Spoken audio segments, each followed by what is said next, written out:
hermanos, hermanas, pastores y amigos que nos visitan. Sean todos muy bienvenidos a nuestro programa. Deseamos que la paz de Dios esté sobre sus vidas y sus hogares, y su gracia abundante sea derramada en vuestros corazones, trayendo gozo aún en medio de la dificultad. En este mes de la patria, como cada año en nuestro país, reflota en nuestros corazones ese sentimiento profundo de sentirse chileno, habitante de esta hermosa tierra, bañada en su costa por el Océano Pacífico y protegido a su vez por el majestuoso cordón formado por la cordillera de los Andes. Comienzan a verse en diferentes lugares los símbolos que representan nuestra nación. En las casas se izan banderas, los autos se adornan con los colores patrios, se escucha la música de nuestro baile nacional, la cueca. También se intentan rescatar tradiciones típicas, ya sea juegos, comidas y todo lo que nos hace identificarnos como ciudadanos amantes de nuestra patria. Cuando termine septiembre, se arriarán las banderas, se dejará de oír música chilena y las tradiciones esperarán un año más para resurgir, porque aunque estén guardadas, no están olvidadas. Así como tenemos esta celebración que está grabada en el ADN de cada chileno, nosotros, los hijos del Señor, debemos tener un símbolo esculpido profundamente en el corazón, la cruz de Cristo. No debemos olvidar que es a través del sacrificio en el cual el Mesías derramó su vida que alcanzamos el más preciado don que pudimos haber recibido, el perdón de nuestros pecados. Y es también mediante su resurrección que somos hechos nuevas criaturas, que renacemos para ser libres de toda condenación, abriendo frente a nosotros de manera gratuita la entrada a la vida eterna. En el Evangelio de Juan, Jesús nos dice: yo soy el buen pastor. El buen pastor su vida da por las ovejas. Y estando ya en la cruz, nuestro Salvador sella el cumplimiento de nuestra redención diciendo: consumado es. No es una vez al año, ni en un periodo en particular en que debemos recordar su sacrificio, sino que debe latir de forma permanente en nuestro corazón, sabiendo que su muerte enterró nuestros pecados y su resurrección nos ha pasado de muerte a vida. Porque somos sepultados juntamente con Él para muerte por el bautismo, a fin de que como Cristo resucitó de los muertos por la gloria del Padre, así también nosotros andemos en vida nueva. Que nuestro amado Dios les bendiga.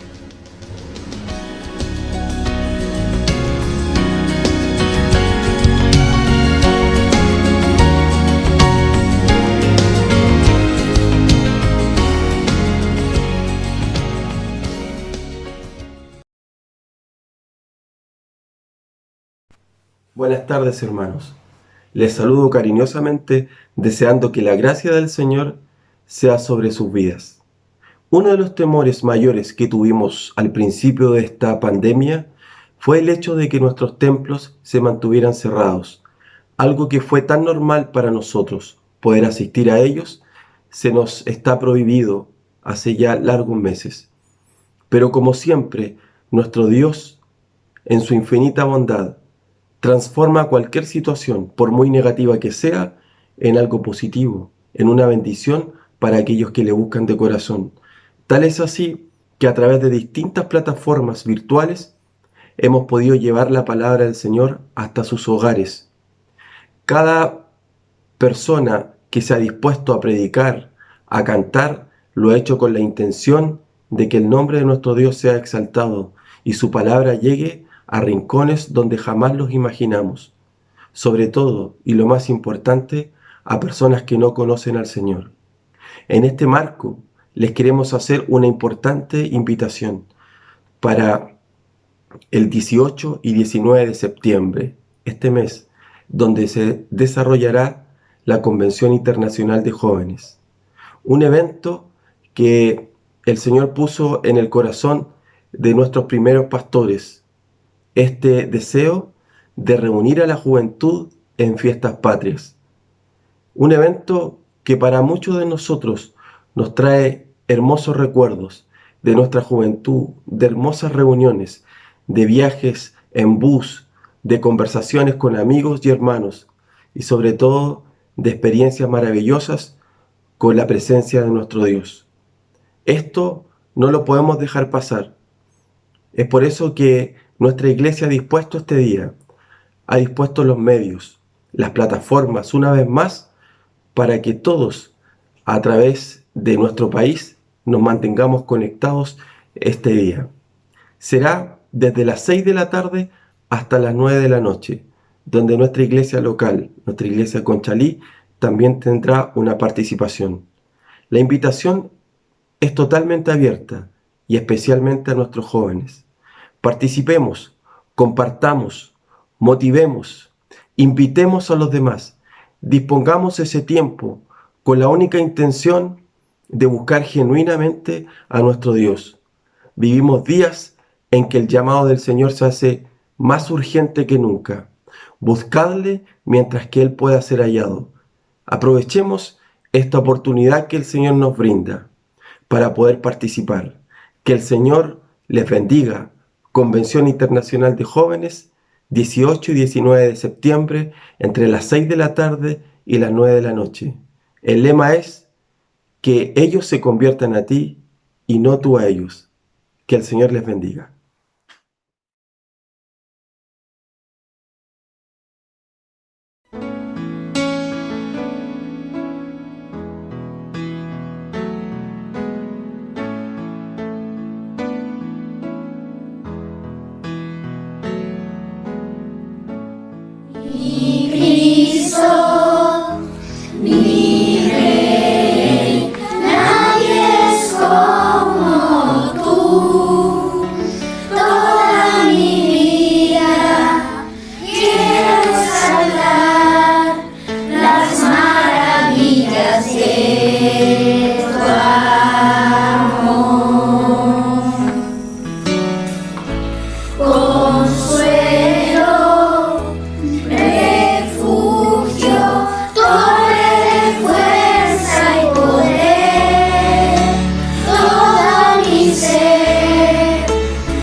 Mi Cristo, mi Rey, nadie es como tú.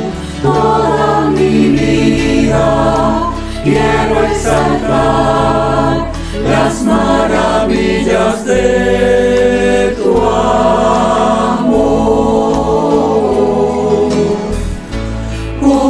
Consuelo, refugio, corre de fuerza y poder.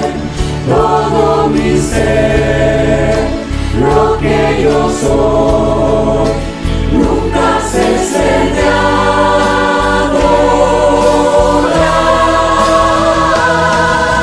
Cante el Señor toda la creación, honra y poder, majestad sea el Rey.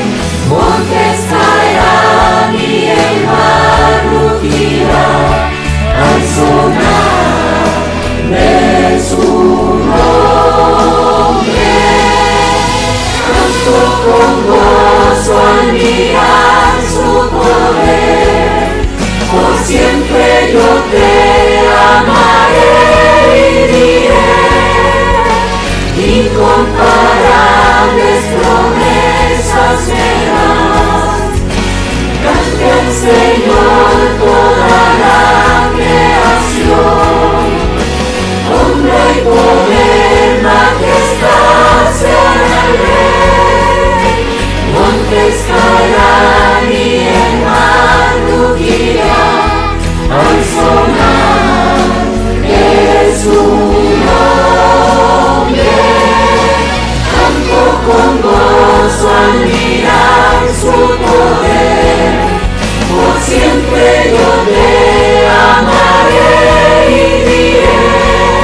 Aunque había algunas traducciones previas, estas solo eran traducciones parciales, párrafos y extractos puntuales de las Sagradas Escrituras.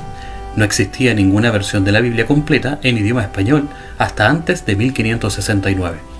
Cuando alguien necesitaba estudiar la Biblia, debía recurrir a versiones en griego, la Vulgata o a los idiomas originales.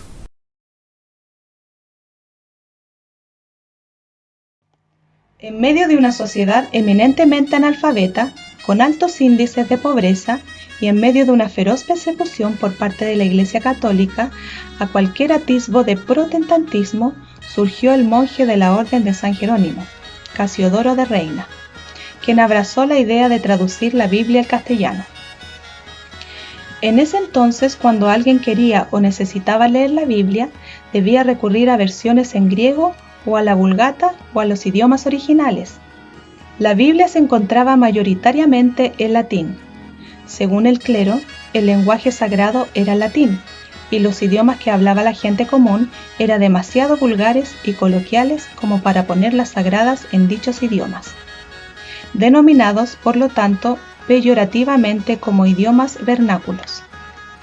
Esto le daba la exclusividad de la enseñanza y el culto al clero, pero a la vez excluía a las personas de menor preparación del acceso a la palabra de Dios. Adicionalmente, y como un condimento de mayor complejidad al entorno, se encontraba en pleno desarrollo el movimiento reformado, el cual ponía especial énfasis en el estudio de las Sagradas Escrituras, enseñándolas y promoviendo su estudio entre todos quienes pudieran hacerlo.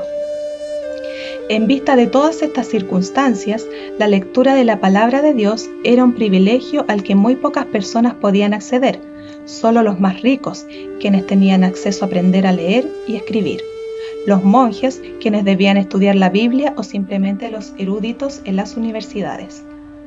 Pero la enorme masa de gente no tenía acceso a la lectura de las Escrituras. En este contexto, Casiodoro sintió la necesidad de emprender la misión de traducir la Biblia a su propio idioma, el castellano, para que la palabra de Dios estuviera al alcance de la mayor cantidad de personas.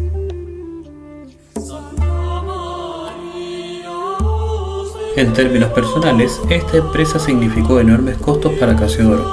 Vivió una vida errante, con constantes viajes entre Anvers, Frankfurt, Londres y Ginebra, escapando de los inquisidores y de las calumnias de algunos de los propios protestantes que no estaban de acuerdo con sus puntos de vista. Sin embargo, ninguno de estos riesgos lo hicieron desistir de llevar a cabo la misión que Dios había puesto en su mente.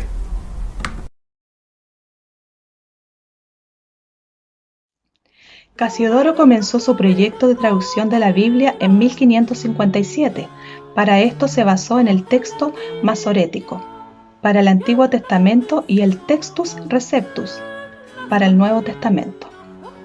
El Textus masorético corresponde a la forma final de la Biblia judía en su lengua original, siendo el hebreo la mayor parte de los casos, el arameo en algunos pasajes de los libros de Esdras, de Nehemías y de Daniel. Esta forma textual es central tanto para el judaísmo como para el cristianismo. En el judaísmo se trata del texto de referencia indesmentible para el conjunto de los libros que forman parte de la Biblia. Para el cristianismo, que considera estos libros como una parte esencial de su Antiguo Testamento, el texto masorético es igualmente muy importante, siguiendo a unos reformadores preocupados por volver a la verdad hebraica. Los medios protestantes consideran generalmente que la forma textual masorética es la única referencia para el Antiguo Testamento. Debido a la importancia y valor literario de este texto, es que Casiodoro la utilizó como fuente para la traducción al castellano. Se rehusó a utilizar la Vulgata por considerar que ya había cumplido su papel y contenía errores y cambios. El texto recibido o Textus Receptus en latín es el texto del Nuevo Testamento en idioma griego, editado por Erasmo de Róterdam. Este texto representa a un conjunto de manuscritos en lengua griega del Nuevo Testamento, siendo los más antiguos algunos textos que datan aproximadamente del siglo X.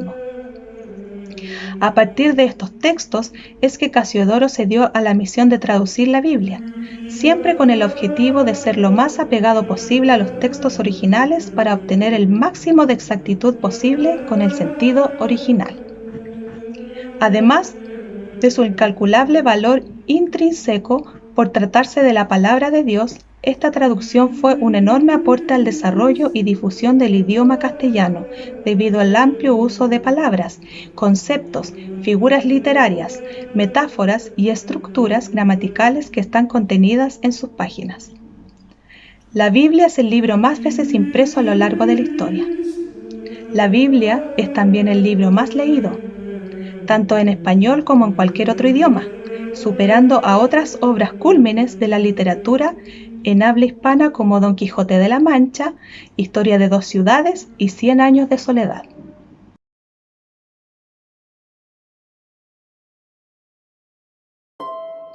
Como le indica Casiodoro, en la introducción a la versión de su Biblia traducida, la lectura de la palabra de Dios tiene el poder de transformar vidas y alumbrar al ignorante, recibir aumento de fe y de piedad, y finalmente la absolución de los pecados.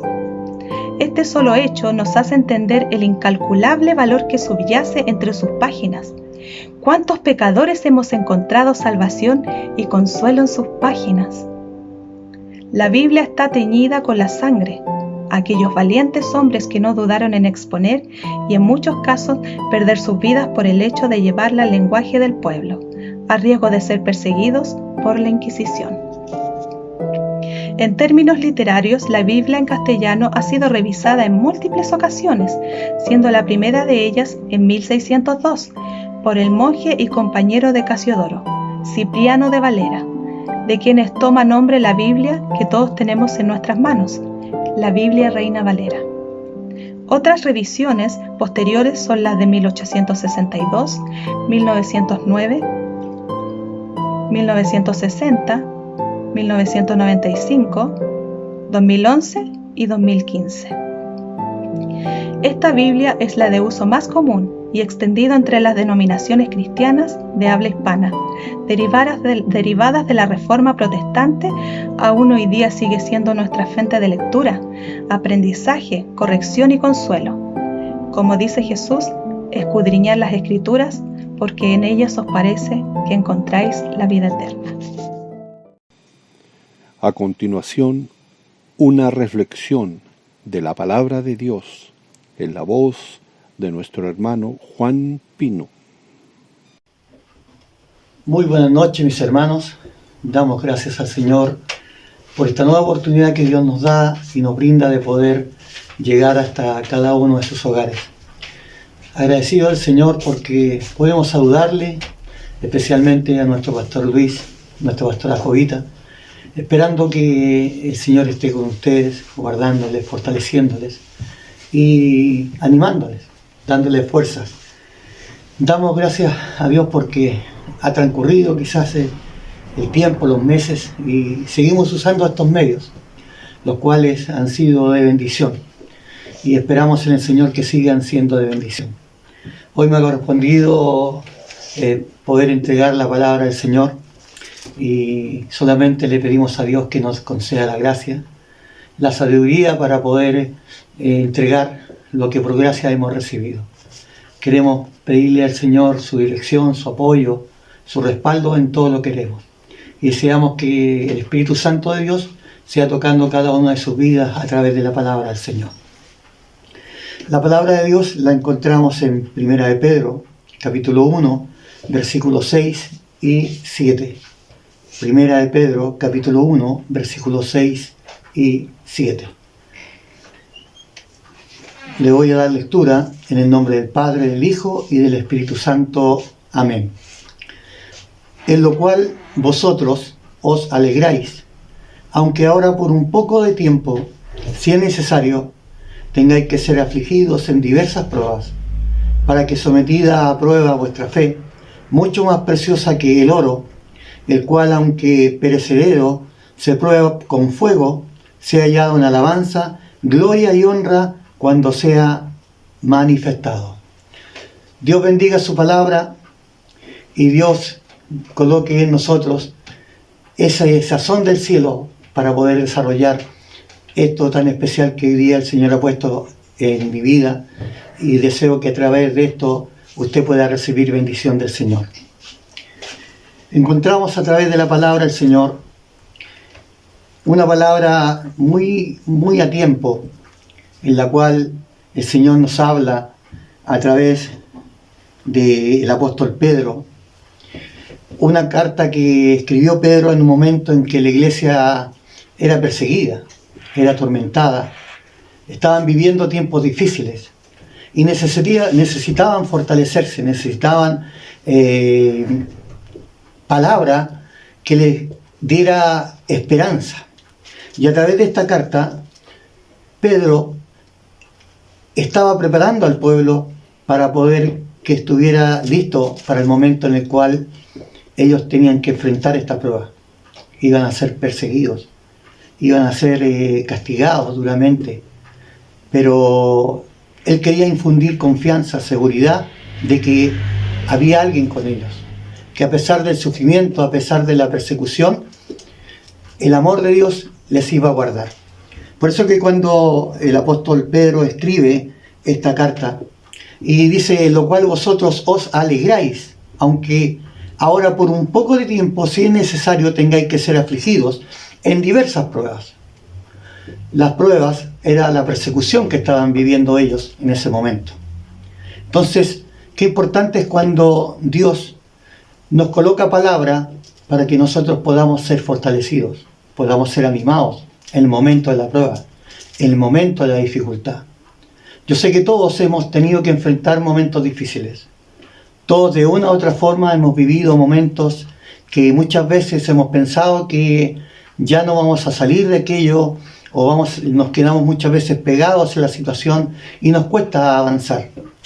Porque muchas veces en medio de la prueba tendemos a perder nuestra fe.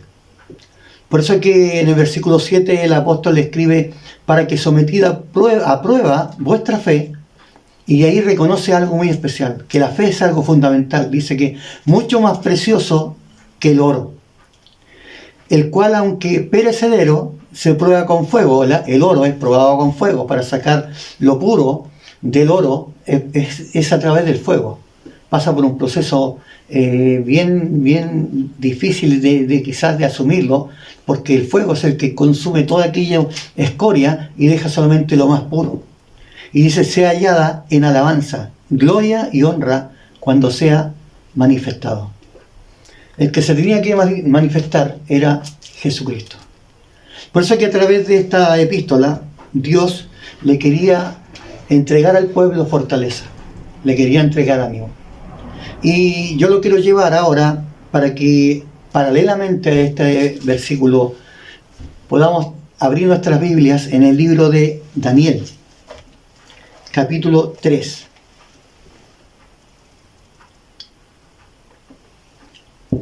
Allí nos vamos a encontrar frente a una situación que vivieron tres personajes, tres varones, y que ellos tuvieron que enfrentar una situación bastante difícil, porque fue una situación en la cual ellos se vieron sumidos en la muerte misma.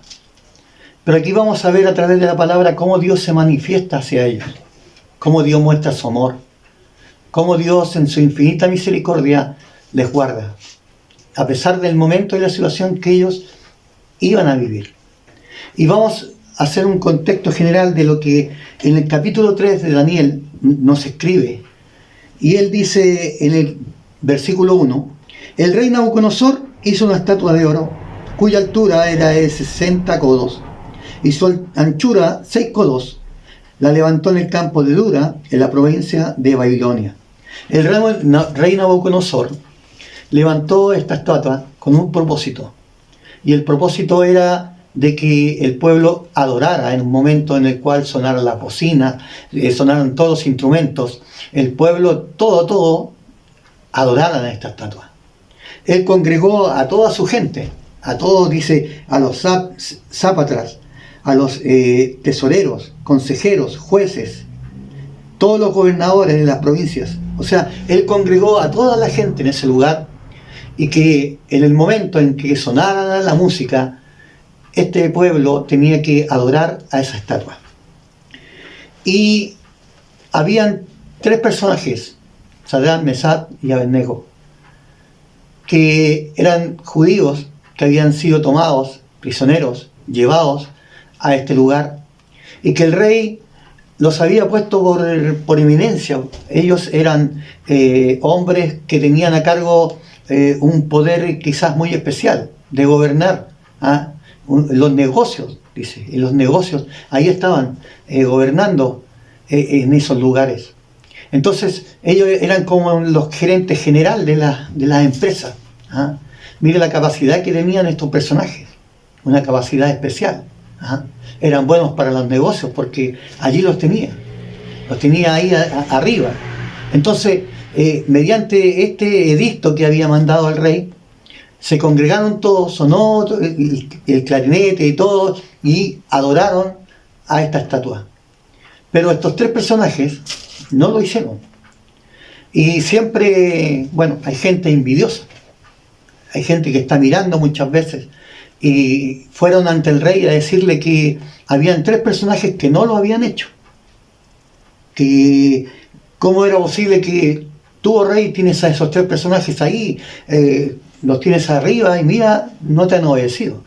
Entonces el rey se enojó. Y aquí la palabra del Señor lo dice claramente, que en el versículo 7 dice: por lo cual, al oír todos los pueblos el son de la bocina, de la flauta, el tamboril, del arpa, del salterio, de la zampoña y de todo instrumento de música, todos los pueblos y naciones y lenguas se postraron y adoraron la estatua de oro que el rey Nabucodonosor había levantado.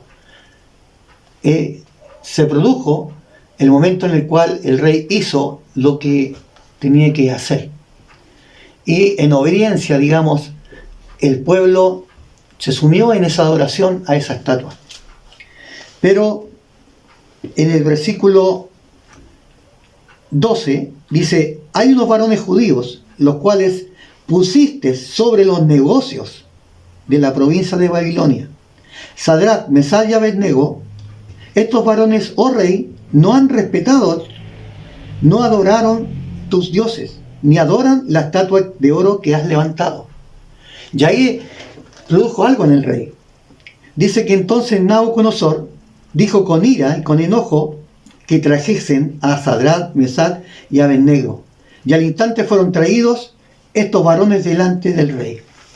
Los acusaron, el rey se enojó. ¿Cómo era posible que estos 3 varones no obedecieran el edicto? Y los llamó. Entonces sucedió que el rey les pidió que ellos hicieran lo que él estaba mandando. Era el jefe, por decirlo así. Él le estaba mandando a hacer algo y tenían que obedecerle. Era la autoridad máxima que estaba hablando. Pero estos 3 varones, miren lo que ellos dicen. Sadrach, Mesach y Abednego respondieron al rey Nabucodonosor diciendo: no es necesario que te respondamos sobre este asunto. No te vamos a responder. Y dice además: he aquí nuestro Dios, a quien servimos, puede librarnos del horno de fuego ardiendo, y de tu mano, oh rey, nos librará. Mire qué impactante la respuesta de estos varones ante la eminente condena a muerte que tenían, porque ellos estaban condenados a muerte si no hacían lo que el rey les pedía. Pero ellos, en actitud a su fe, ellos sabían en quién estaban confiando. Ellos tenían la seguridad de que su Dios los iba a rescatar, incluso de ese horno de fuego. Qué importante es cuando la fe produce valor, valentía. Yo sé que en estos días necesitamos valor, necesitamos valentía para enfrentar las situaciones que estamos viviendo. Por eso que esto nos muestra la palabra de Dios, estos 3 varones, los cuales están ante un eminente peligro de muerte. Pero a pesar de ese peligro de muerte, ellos se mantienen firmes. Ellos confían en su Dios. Ellos están seguros que aunque tengan que llegar a ese lugar, al horno, Dios va a estar ahí con ellos y Dios los va a guardar. Y mire qué produjo esta respuesta en el rey Nabucodonosor. Dice entonces Nabucodonosor se llenó de ira y se demudó el aspecto de su rostro. Mire lo que produjo la respuesta de estos 3 varones en el rey. Dice que se llenó de ira. Dice que su rostro cambió. ¿Cómo? Yo quizás, muchas veces quizás nos hemos enojado. Yo sé que usted se ha enojado muchas veces. Hemos quizás colocado nuestro rostro de enojo. Pero yo me imagino la cara de este rey, lleno de ira.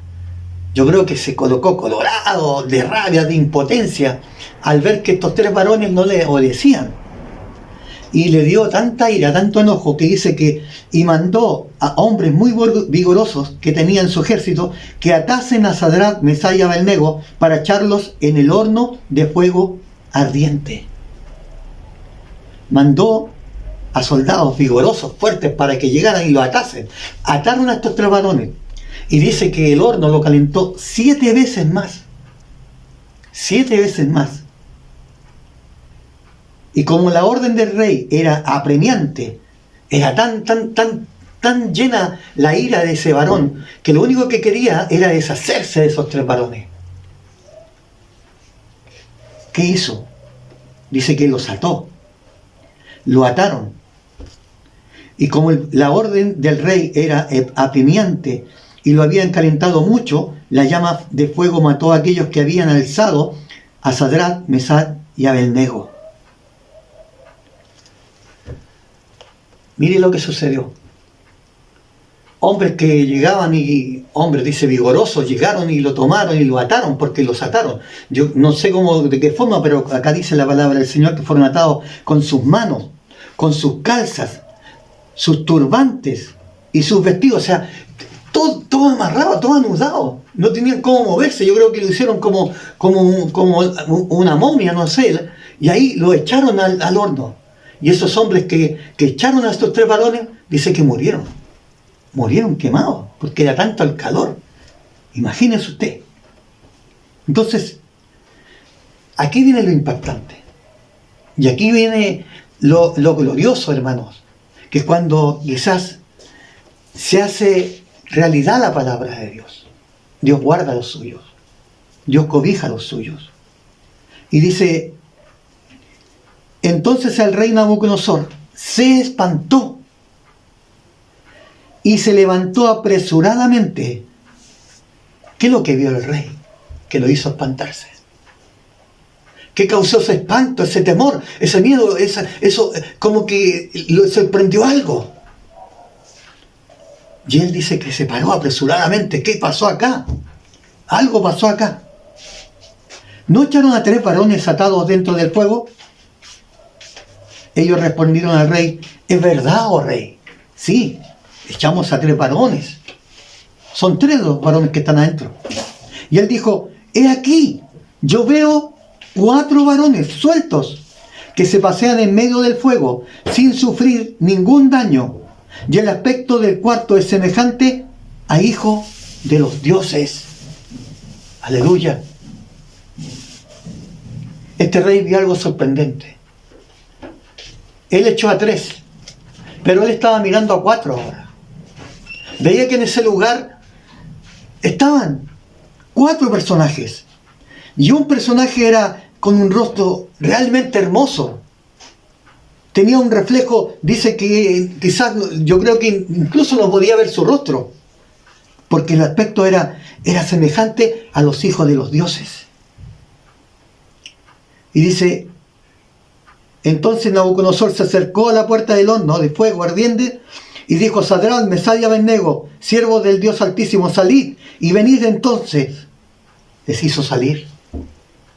Cuando vio todo esto, hermano, ¿sabe lo maravilloso de todo esto? Es que uno ve cómo Dios se glorifica grandemente. Estos varones fueron echados atados, estaban atados. No tenían cómo movilizarse, no tenían cómo moverse. Fueron echados al horno. Y ahora dice que este rey ve a 4 personajes. Pero cuando ve a estos 4 personajes no los ve atados, sino que los vio sueltos. Los vio quizás caminar ahí, caminando.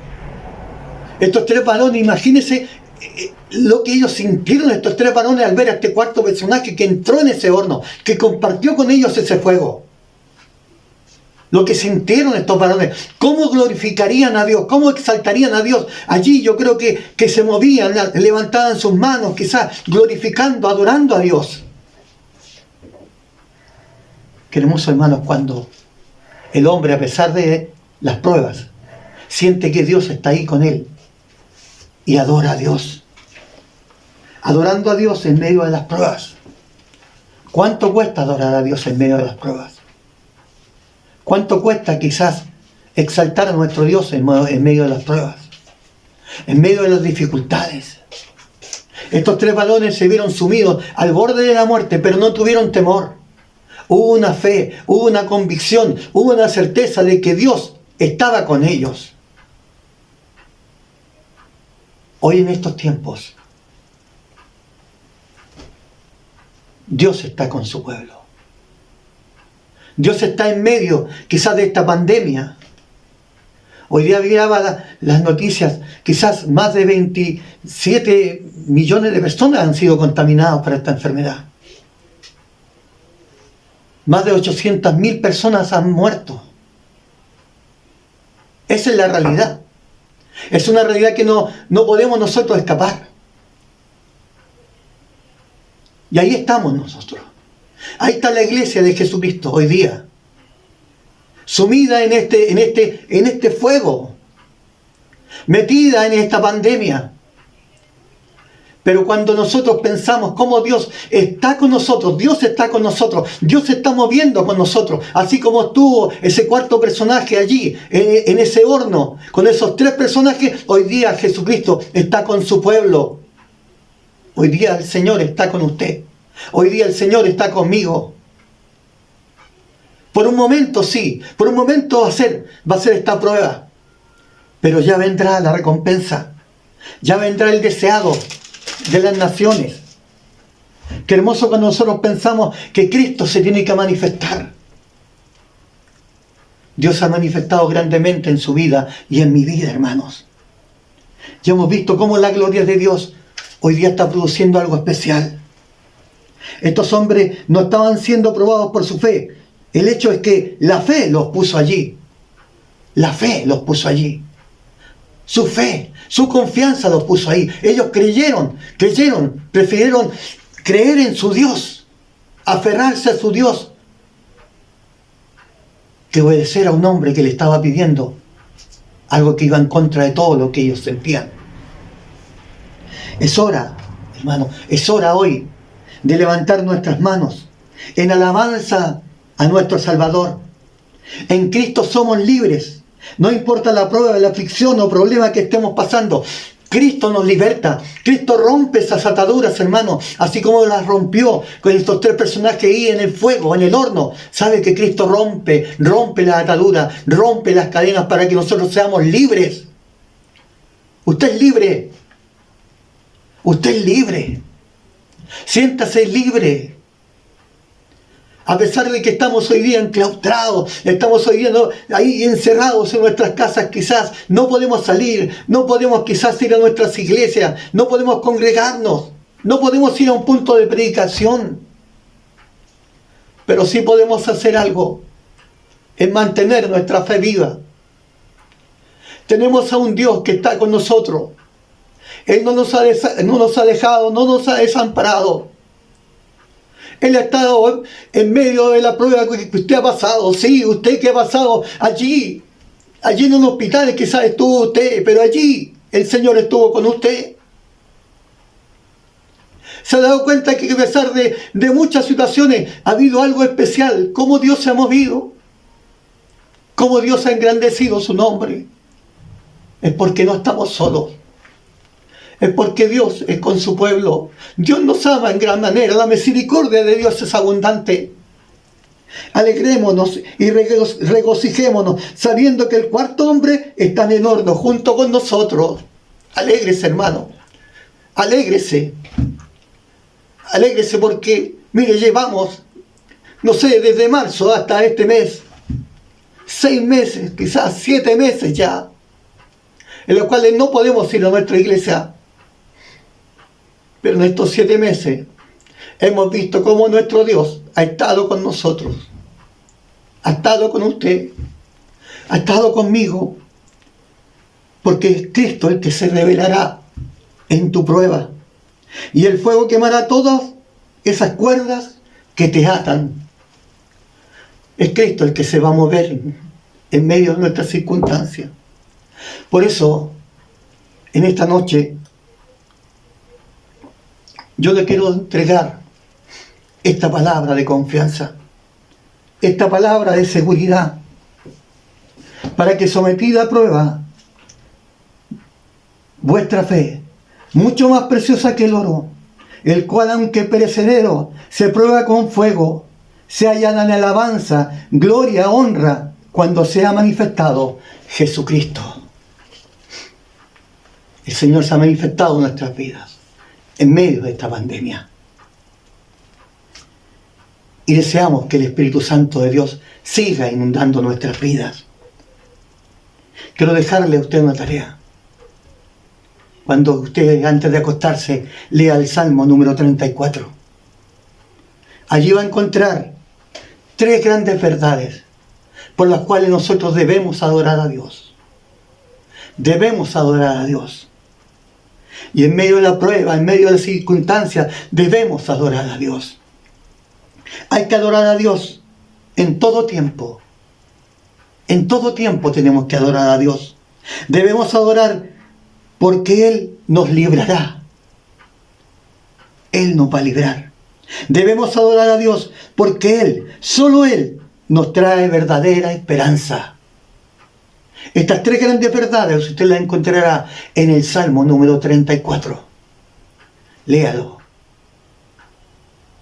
Y recibirá fortaleza del Señor, aliento del Señor a través de su palabra. ¿Qué debemos hacer para adorar a Dios? Queremos adorar a Dios en medio de la prueba, así como lo hicieron estos 3 varones, así como lo hicieron quizás estos cristianos que a pesar de que iban a morir, estos cristianos que fueron perseguidos, fueron muertos muchos cristianos en los tiempos en que esta epístola se escribe. Pero a pesar de esos momentos, este pueblo adoraba a Dios. Nosotros debemos hacer como Abraham. ¿Recuerda lo que hizo Abraham? Cuando el Señor le pidió, dame a tu unigénito, dame a tu hijo. ¿Sabe lo que hizo Abraham? Abraham lo primero que hizo fue actuar. Él no se quedó pegado en que, pero como Dios, tú me pides a mi hijo, si es mi único hijo que tengo, Señor, pero cómo no. Sino que Abraham fue y obedeció a lo que su Dios le estaba diciendo. Él actuó. Él hizo. Es tiempo que nosotros comencemos a actuar. Comencemos a hacer lo que Dios nos pide, hermano. Dios le está pidiendo algo especial a usted. Dios le está pidiendo que usted le adore. Y para adorar a Dios tenemos que comenzar a actuar, a hacer. Lo otro que hizo Abraham fue dejar todo lo que te va a estorbar mientras tú adoras. Tenemos que dejar todo lo que nos estorba para adorar a Dios. ¿Qué es lo que hizo Abraham? Abraham fue, tomó un burro, colocó a su hijo en el burro, se fueron al llegar en el camino, antes de subir al monte, ahí dejó a sus criados, bajó a su hijo del burro y se fueron a caminar, pero no fueron todos, sino que le dijo a sus criados, espérenme aquí, quédense aquí, yo con mi hijo vamos a ir, vamos a subir al monte. Él dejó todo lo que le iba a estorbar para adorar a Dios. ¿Qué es lo que tenemos que dejar nosotros para adorar a Dios? ¿Qué es lo que está impidiendo que nuestra adoración pueda llegar a la presencia del Señor? Despojémonos de todo aquello, hermano, que nos impide adorar a Dios. Y lo otro que hizo Abraham fue edificar un altar. Hemos edificado nuestro altar, hermanos. Es tiempo de actuar. Es tiempo de despojarnos de todo aquello que nos impide adorar a Dios. Y es tiempo de edificar nuestro altar.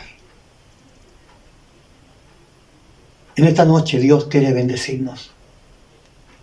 Dios quiere entregarnos fortaleza, ánimo, vigor.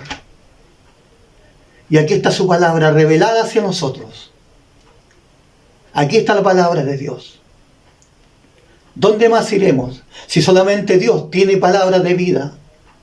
Él conoce tu necesidad. Él conoce tu angustia. Él conoce tu dolor. Él sabe que te has visto muchas veces, quizás amargado, entristecido, pero también sabe que nunca te has visto desamparado, porque Dios ha estado siempre contigo. Has pasado quizás muchas cosas, pero allí Dios ha estado contigo. Hoy día es tiempo de levantar nuestras manos al cielo y poder adorar a nuestro Dios. Darle gracias a Dios. Mira, han pasado 2 meses y aquí estamos. Aquí estamos, hermano. ¿Cómo no agradecerle a Dios? ¿Cómo no darle la honra, la gloria, la alabanza si Él se la merece? Estamos en tiempo de aflicción, sí, estamos en tiempo de aflicción. Esta pandemia no se ha ido, está ahí, es vigente. Pero Dios está con su pueblo. Este cuarto personaje se está moviendo con usted, allí en su hogar, allí donde está usted, allí está el Señor, allí sí, en su casa, ahí está el Señor. Ahí está el Señor cubriéndole, guardándole, caminando con usted.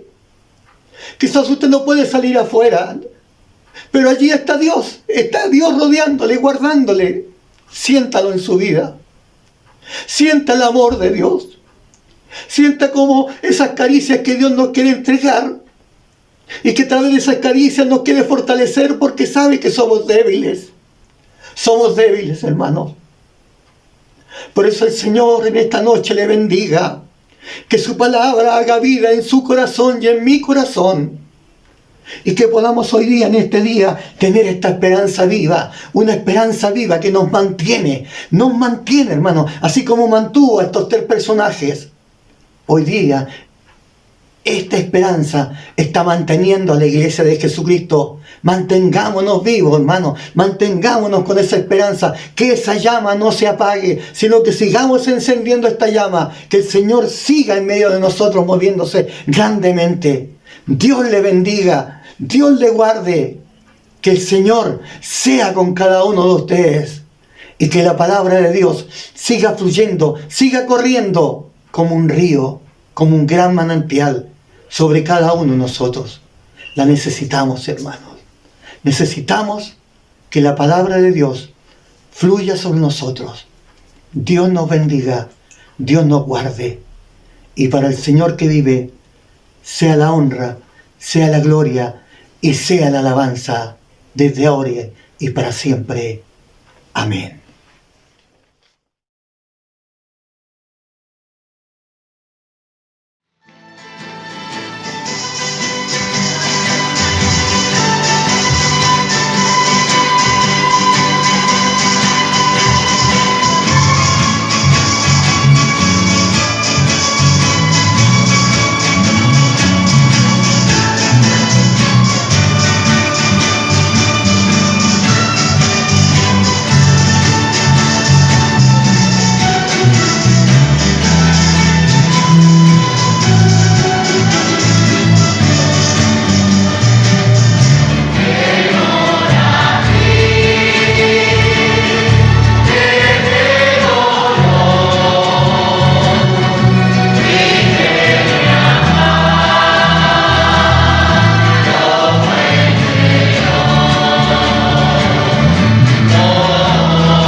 Amado Dios y bendito Padre Celestial, agradezco su gran bondad y su infinita misericordia de poder, Dios mío, ser instrumento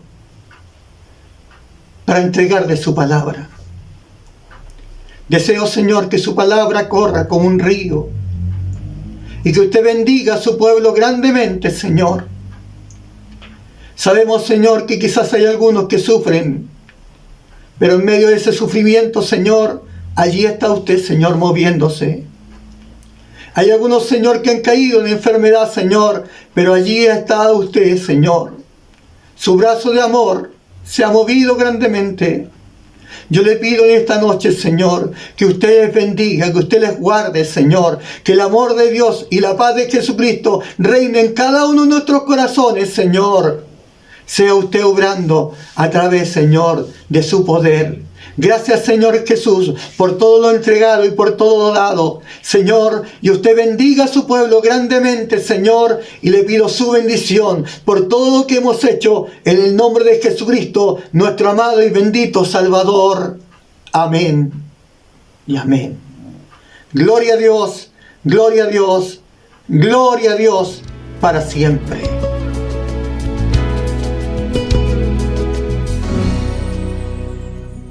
Esta fue una producción de la Iglesia Evangélica de Dios Pentecostal de Conchalí. Le invitamos a seguirnos cada jueves en nuestro culto en línea a través de Facebook y cada domingo a través de nuestro canal YouTube. Para más información, visite nuestro sitio evangelica.cl. Que nuestro amado Dios les bendiga.